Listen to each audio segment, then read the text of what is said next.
मुगल सल्तनत का उरूज व ज़वाल हिंदुस्तानी सकाफत। हमारे कानीन के मोअज़्ज़िज़ नाज़रीन अस्सलाम वालेकुम। तैमूर के वफात के बाद इसकी नस्ल में कोई ऐसा बसलाहियत शख्स पैदा नहीं हुआ जो तैमूर की अज़ीम-ओ-शान सल्तनत को बिखेरने से बचा सकता था। चुनांचे तैमूर के बाद वस्त एशिया में तैमूरी शहजादे और अमरान ने छोटी छोटी रियासतें कायम कर लिए और खाना जंगी में मुब्तला हो गए। इन्हें में एक रियासत फरगाना थी जिसका हुक्मरान उमर शेख मिर्जा था। हिंदुस्तान की मुगल सुल्तनत का बानी बाबर मिर्जा इसी उमर शेख मिर्जा का लड़का था। बाबर का सिलसिला हस्ब व नस्ब बाप की तरफ से तैमूर और माँ की तरफ से चंगेज खान से मिलता है, लिहाजा बाबर की रगू में तैमूर और चंगेज खान दोनों का खून था। 1994 में उमर शेख मिर्जा का इंतकाल हुआ। इस वक्त बाबर की उम्र सिर्फ 12 साल थी। शदीद खाना जंगी के हालात में नौउमर बाबर के लिए फरगाना की छोटी सी रियासत की हिफाजत करना करीब करीब नामुमकिन था। मोअज़्ज़िज़ नाज़रीन, 10 साल तक बाबर खुद को और अपनी रियासत को बचाने के लिए हमसाया रियासतों के हुक्मरानों से जंग व जदल में उलझा रहा है। वेस्ट एशिया के हालात से मायूस होकर बाबर ने अफगानिस्तान का रुख किया और 1504 में काबुल फतह करके वहां एक मजबूत हुकूमत कायम कर ली। इस वक्त हिंदुस्तान में लोधी पठान हुकूमत कर रहे थे। पंजाब की खुद मुख्तार मुस्लिम रियासतों और लोधी हुक्मरानों के दरमियान इलाकाई तसल्लुत के लिए अक्सर झड़पें हुआ करती थी। मुल्तान के हाकिम ने बाबर मिर्जा को हिंदुस्तान पर हमला करने की दावत दी। बाबर वैसे भी हिंदुस्तान के इन इलाकों पर जो तैमूर फतह कर चुका था अपना हक समझता था और इनको हासिल करने के लिए उसने हिंदुस्तान पर कई हमले किए थे। मुल्तान के हाकिम की दावत पर बाबर ने हिंदुस्तान पर आखिरी हमला किया और 1526 में पानीपत के मैदान में इब्राहिम लोदी को शिकस्त देकर आगरा और दिल्ली पर कब्जा कर लिया। पानीपत की पहली जंग में इब्राहिम लोदी की शिकस्त से इक़्तिदार पठानों के हाथ से निकलकर तैमूरी मुगल खानदान में मुंतकिल हो गया। अगर पठानों ने राजपूतों को शिकस्त देकर हिंदुस्तान का इक़्तिदार छीन लिया था, लेकिन सुल्तनत दिल्ली के दौर में राजपूताना अमलन मुख्तलिफ राजपूतों खानदानों के तसल्लुत में ही रहा। लोधी हुकूमत के दौर में सुल्तनत दिल्ली सुकुल कर एक इलाकाई हुकूमत बन गई थी और राजपूत दोबारा हिंदुस्तान का इक़्तिदार हासिल करने का ख्वाब देख रहे थे। नाज़रीन गिराम, बाबर के हमले के वक्त राजपूत इब्राहिम लोदी का साथ दे रहे थे। मुश्तरका ताकत के साथ बैरूनी हमला और का मुकाबला करने के बजाय खामोश तमाशाई बने रहे, क्योंकि राजपूत समझते थे कि बाबर तैमूर की तरह लोधी हुकूमत को तबाह व बर्बाद करके वापस चला जाएगा और लोधियों से लड़कर हुकूमत हासिल करने के बजाय लोधी हुकूमत के तबाहशुदा खंडर पर अपनी हुकूमत की बुनियाद रखना चाहते थे। लेकिन बाबर ने दिल्ली सुल्तनत को खत्म करके मुगल सुल्तनत की बुनियाद रखी। तब राजपूतों की आंखें खुल गई और वो दिल्ली के मरकजी हुकूमत का इक़्तिदार हासिल करने के लिए हरकत में आ गए। चित्तौड़ के राजा राणा सांगा की क़यादत में राजपूतों की मुत्तहिदा फौज ने बाबर को हिंदुस्तान से निकालकर बाहर करने के लिए पेश कदम की। बहुत सारे अफगान सरदार जो लोधी खानदान की तबाही के बाद बाबर के जानी दुश्मन हो गए थे, वो भी राजपूतों से मिल गए। 16 मार्च 1527 को बाबर ने 12,000 की फौज के साथ कन्नौज के मुकाम पर राजपूतों और अफगानों की 2 लाख मुत्तहिदा फौज का मुकाबला किया और इन्हें शिकस्त फाश दी। कन्नौज की जंग के बाद बहुत सारे शिकस्तखोर अफगान सरदार बंगाल के हाकिम नसरत शाह के पास पहुंच गए और नसरत शाह की मदद से उन्होंने बाबर से एक बार फिर जंग की। 6 मई 1529 को बाबर ने नसरत शाह और शिकस्तखोर अफगान सरदारों की मुत्तहिदा फौज को दरियाए गागर के किनारे शिकस्त दी। कन्नौज और गागर की जंग के बाद मुगल इक़्तिदार को चैलेंज करने वाला और दिल्ली की मरकजी हुकूमत का कोई दावा बाकी न रहा है। मुगल सुल्तनत का उरूज व ज़वाल। नाज़रीन किराम, हिंदुस्तान में मुगल हुकूमत 315 साल तक रही।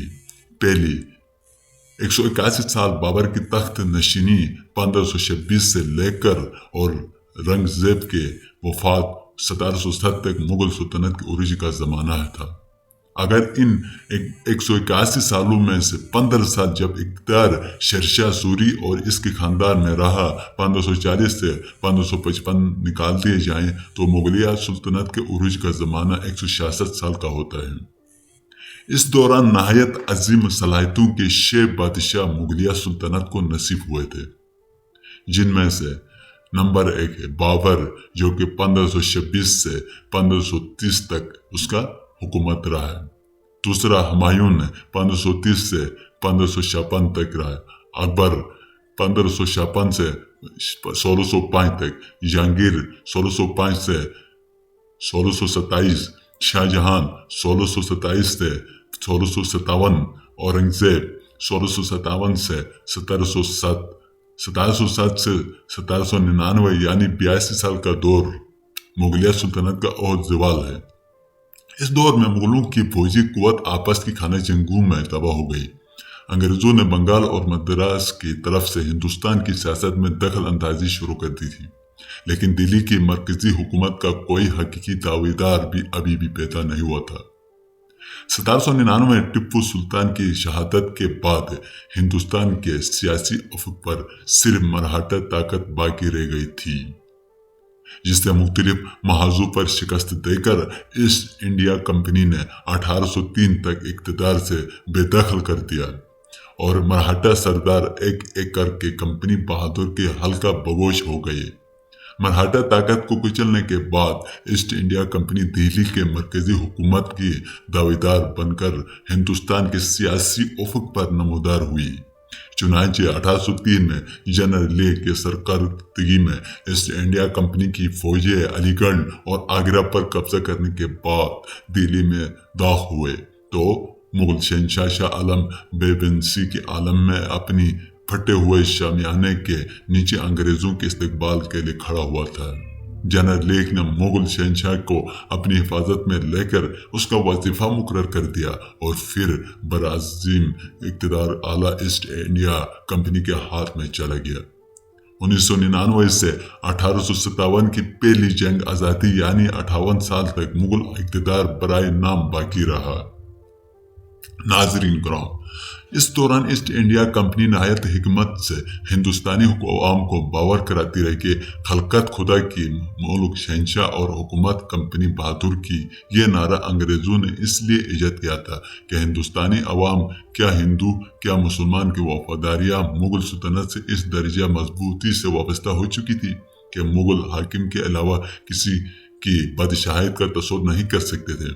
1857 की जंग आज़ादी में अंग्रेजों ने न सिर्फ अपनी अक्सरी बरतरी को मनवा लिया बल्कि सियासी बरतरी भी तस्लीम करवा ली और ताज बर्तानिया ने कंपनी को बेदखल करके इक़्तिदार पर कब्जा कर लिया और आखिरी मुगल शहंशाह बहादुर शाह जफर को माजूल करके इन पर बगावत का इल्ज़ाम लगाकर जला वतन कर दिया। अब अंग्रेजों ने ईस्ट इंडिया कंपनी के नारों को बदल दिया और कहने लगे, मुल्क मुल्क मुअज़्ज़िम कावर हुक्म अंग्रेजों का। हिंदुस्तानी सकाफत पर मुगलों के असरात। बिशंबर नाथ पांडे साहब फरमाते थे, तुर्कों ने आकर हिंदुस्तान को इसकी जड़ों तक हिला दिया और लोगों को झंझोड़कर नई उम्मीदों के लिए जुगाड़ कर तैयार किया। इस तब्दीली ने भारत की समाजी बुनियादों को ही बदल दिया। आर्यों की आमद ने भारत की समाजी जिंदगी को जिस तरह जड़ से हिला दिया था, तुर्कों का हमला इससे थोड़ा ही कम था। लेकिन तूफान के बाद सुकून लाजमी है और ज़िलज़ले के बाद तामीर ज़रूरी है। जब धुंधियों का संगम होता तो दोनों नदियों के तहराए गिरजती हुई टकराती है, लेकिन फौरन ही मिलजुल कर एक ही धारे में बहने लग जाती है। इसी तरह हिंदुस्तान मुसलमान आपस में टकराकर मोहब्बत के इस इंसानी संगम में मिले। हमारी कहानी के मौजूद नाज़रीन, दोनों मज़ाहिब अलग अलग थे, दोनों के तहज़ीब व तमद्दुन अलग अलग थे, कल्चर अलग अलग थे, लेकिन आपस में मिलकर इनके अलग अलग कल्चरों ने मुतहदा हिंदुस्तानी कल्चर की शक्ल इख्तियार कर ली। کلچر کے اس نئے دائرے نے صنعت و حرفت، کلا اور سائنس، ادب اور شاعری، چترکاری، مصوری اور برقری کے چمن کو سرسبز کر دیا۔ فخر الدین علی احمد میموریل لیکچر 1986 سے اقتباس ہندوستان میں بابر کا داخلہ ویسا ہی تھا جیسے کہ ہن قبائل کا یا افغانوں کا۔ ہن قبائل نے آریائی اقتدار کشتری راج کے کھنڈروں پر اپنے اقتدار کی بنیاد رکھی اور ہندوستانی بن کر ہندوستان کے چند محدود علاقوں پر حکومت کی۔ انہوں نے مذہبی یا سیاسی حوالے سے ہندو یا ہندوستانی قومیت کا کوئی تصور نہیں دیا۔ ناظرین کرام، ان کے بعد مغل آئے، انہوں نے بھی افغان اقتدار کو ختم کر کے اپنی حکومت قائم کر لی۔ مغلوں نے بھی مذہبی یا سیاسی حوالے سے مسلم قومیت یا ہندوستانی قومیت کا کوئی تصور نہیں دیا۔ یہ اور بات ہے کہ مغل بادشاہ آہستہ آہستہ کر کے سارے ہندوستان کو ایک مرکز کے تحت لے آئے۔ سارے ہندوستان کا ایک مرکزی نظم و نسق کے تحت آ جانا ہندوستانیوں کے لیے ایک نعمت سے کم نہیں تھا۔ اس ملک میں جو کئی مذاہب، کئی زبانوں، کئی کلچر اور مختلف تہذیبی و تمدنی روایات کا گہوارہ تھا، پہلی بار ایک متحدہ ہندوستانی قومیت کے ابھرنے کے امکانات پیدا ہو گئے تھے۔ سارے ہندوستان کو ایک مرکز کے تحت لانے کے لیے اورنگزیب نے دکن کی 2 مسلم علاقائی حکومتوں کو ختم کیا اور مراٹھوں کی ابھرتی ہوئی طاقت کو کمزور کر کے ان کے توسیعی عزائم کو محدود کر دیا تھا۔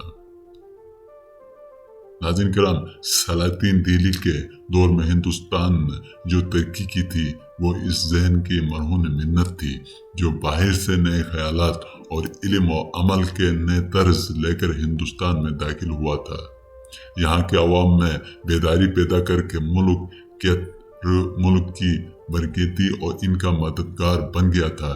عہدہ وسطی کے ہندوستان کا یہ امتیاز رہا تھا کہ مختلف مذاہب کا گہوارہ ہونے کے باوجود عوام کی اجتماعی زندگی مذہبی تعصب اور فرقہ وارانہ شورش اور رساکشی سے پاک رہی۔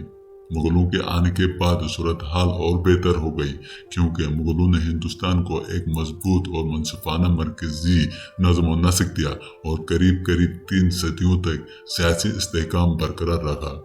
ڈاکٹر تارا چند صاحب لکھتے ہیں، یہ وسیع مملکت اپنی شان اور چمک دمک، اپنی دولت اور کلچر کے لیے ایسی شہرت رکھتی تھی جس کی مثال اس زمانے میں نہ تھی۔ اس حکومت کا طرز اور نظم و نسق ایسا تھا جو ایک وسیع رقبہ پر امن اور قانون کا ضمانت دار تھا اور علم و فن کے نادر مواقع فراہم کرتا تھا۔ مغل تہذیب کی تحریک میں اس کارنامے کے ایک درخشاں باب کی حیثیت رکھتے تھے۔ ناظرین کرام، مغل حکومت کی ان خصوصیات کی بنا پر سلاطین دہلی کے زمانے میں ملک کی ترقی کی جو بنیاد پڑ چکی تھی، مغل دور میں اس کی رفتار غیر معمولی تیز ہو گئی اور مغل سلطنت کے قیام کے بعد 50 سال کے اندر ہندوستان دنیا کا سب سے ترقی یافتہ ملک بن گیا۔ یہ کبھی ممکن نہ ہوتا اگر ہندوستان کے 2 بڑے مذہبی طبقے یعنی ہندو اور مسلمان ملکی مذہب اور بیرونی مذہب کے جھگڑے میں پڑ جاتے اور اس بنیاد پر ایک دوسرے کے گلے کاٹ رہے ہوتے ہیں۔ ناظرین کرام، اگلی قسط کے لیے ہمیں دیجیے اجازت۔ اللہ حافظ۔